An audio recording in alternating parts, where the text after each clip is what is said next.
السلام علیکم ورحمۃ اللہ وبرکاتہ۔ اعوذ باللہ من الشیطان الرجیم، بسم اللہ الرحمن الرحیم۔ الحمد للہ رب العالمین، الرحمن الرحیم، مالک یوم الدین، ایاک نعبد و ایاک نستعین۔ صدق اللہ العلی العظیم۔ اللہم صلی علی سیدنا و مولانا محمد النبی الامی وعلى آلہ واصحابہ وبارک وسلم وصلی علیہ۔ معزز سامعین و سامعات، آج الحمدللہ سورۃ الفاتحہ سے کلام مقدس قرآن مجید کے ترجمے اور مختصر تشریح کا آغاز کر رہے ہیں۔ اللہ رب العزت اس سورہ مقدسہ کا فہم اور شعور عطا فرمائیں اور عمل کی توفیق اور صلاحیتیں عطا فرمائیں۔ آج کوشش کریں گے پہلی 4 آیات پر مختصر بات چیت ہو جائے۔ سب سے پہلے ترجمہ سن لیجئے۔ الحمد، تمام تعریفیں۔ یہاں الف لام جو ہے اس کی وجہ سے اس کا معنی ہے ہر قسم کی تعریف للہ، اللہ رب العزت کے لیے ہے۔ رب العالمین، جو تمام جہانوں کو پالنے والا ہے، تمام جہانوں کا رب ہے۔ الرحمن، بے حد مہربان ہے۔ الرحیم، نہایت رحم کرنے والا ہے۔ مالکی، جو مالک ہے، یوم الدین، جزا کے دن کا۔ یوم کا معنی دن ہے اور دین کا معنی ہے یہاں جزا۔ ایاک نعبد، ہم تیری ہی عبادت کرتے ہیں۔ و ایاک نستعین، اور ہم تجھ ہی سے مدد مانگتے ہیں۔ میرے عزیزو، 3 دروس ہم نے پہلے دیے تمہیدی طور پر، اور اس میں چند اہم گزارشات کیں، جس میں سب سے پہلے یہ گزارش ہے، دہرا رہے ہیں بات چیت، کہ ہم کلام مقدس شروع کر رہے ہیں، لہذا ہمیں اس کے آداب کا خیال کرنا ہے، باوضو ہونا ہے۔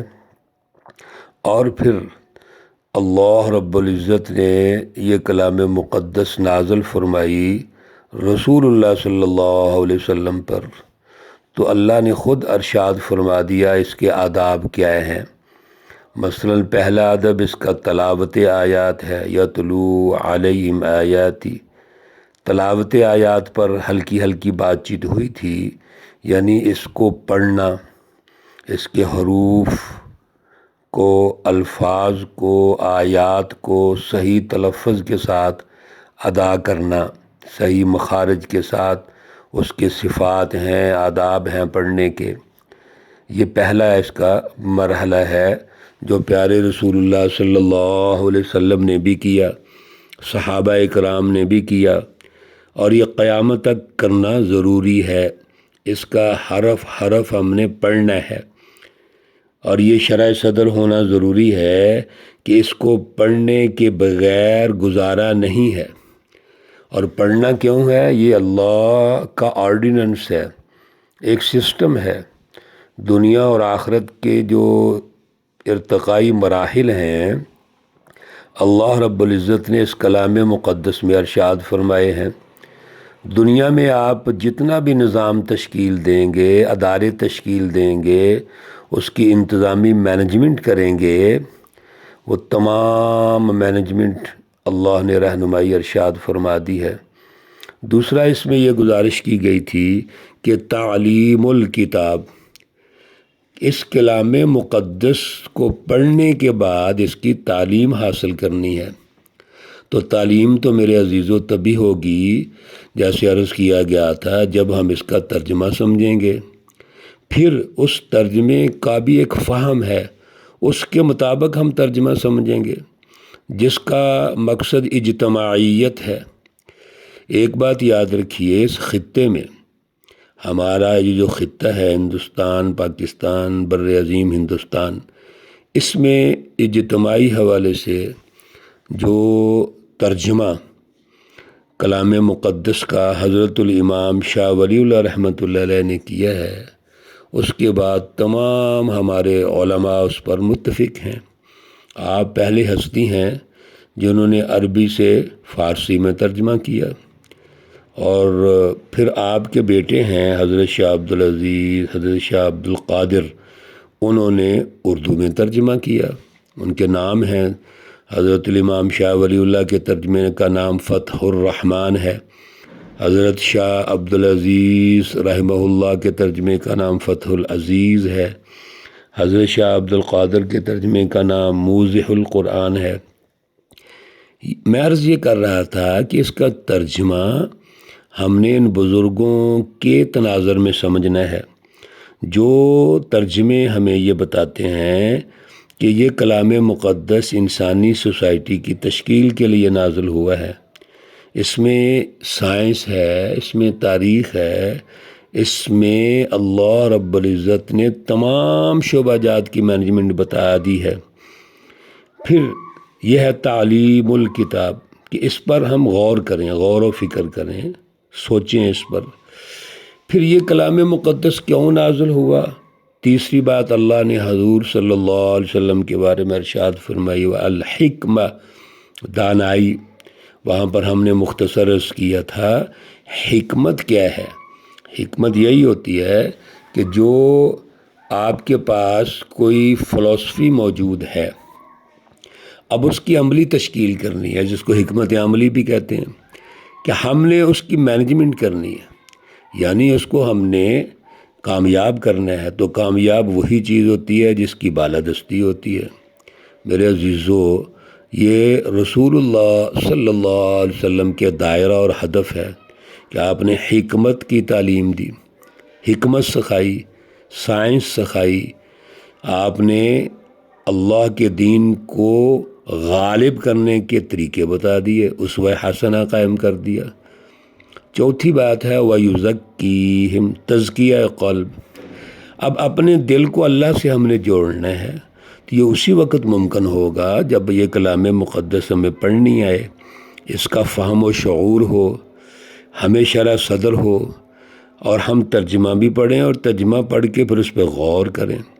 محض ترجمہ کو رٹا لگا لینا تو کافی نہیں ہے، یا الفاظ اور حروف کو رٹا لگا لینا کافی نہیں ہے، بلکہ ہم نے اس پر غور و فکر کرنا ہے۔ ایک لفظ آپ روزانہ سنیں اور پڑھیں، غور کریں، 2 لفظ پڑھیں، 1 آیت پڑھیں، غور و فکر کریں۔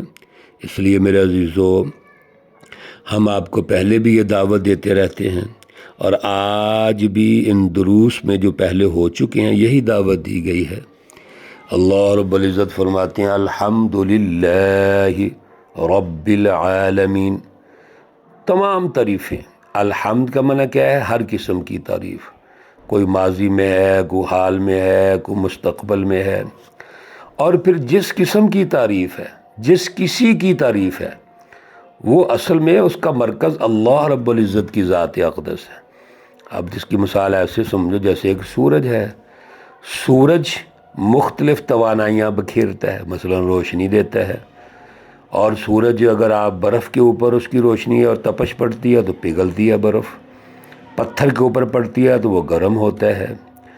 اسی طرح سورج کی روشنیاں زمین کے اوپر پڑتی ہیں تو کاشتکاری کے اعتبار سے وہاں فائدے ہوتے ہیں، لیکن مرکز تو سورج ہے نا۔ اسی طرح اللہ رب العزت کے جتنے بھی مخلوقات ہیں، اور پھر انسانوں میں والدین ہیں، استاد ہیں، دیگر جو رہنمائی دینے والے ہیں، یہ سب جو کچھ کر رہے ہیں، اب ان کی بھی جو تعریف ہوتی ہے اصل میں اللہ کی تعریف ہے، کیونکہ مرکز اللہ تعالیٰ کی ذات اقدس ہے۔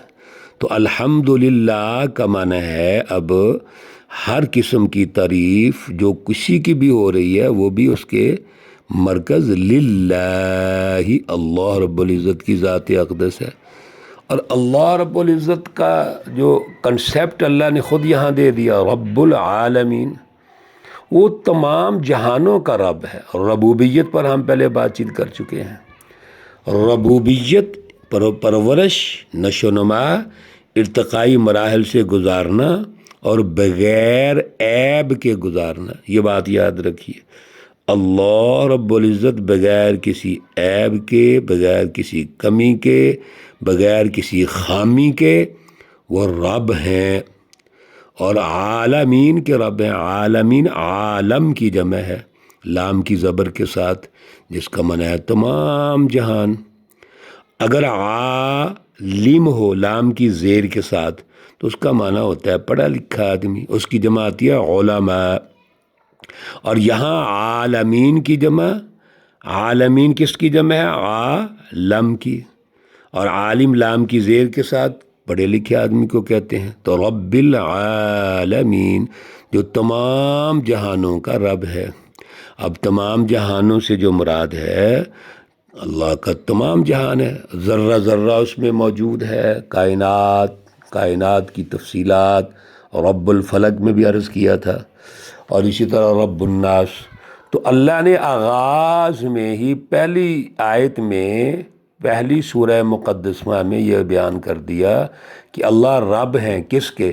عالمین کے، بلا لحاظ رنگ و نسل مذہب۔ اگر انسان لیتے ہیں تو سارے انسانوں کے رب ہیں۔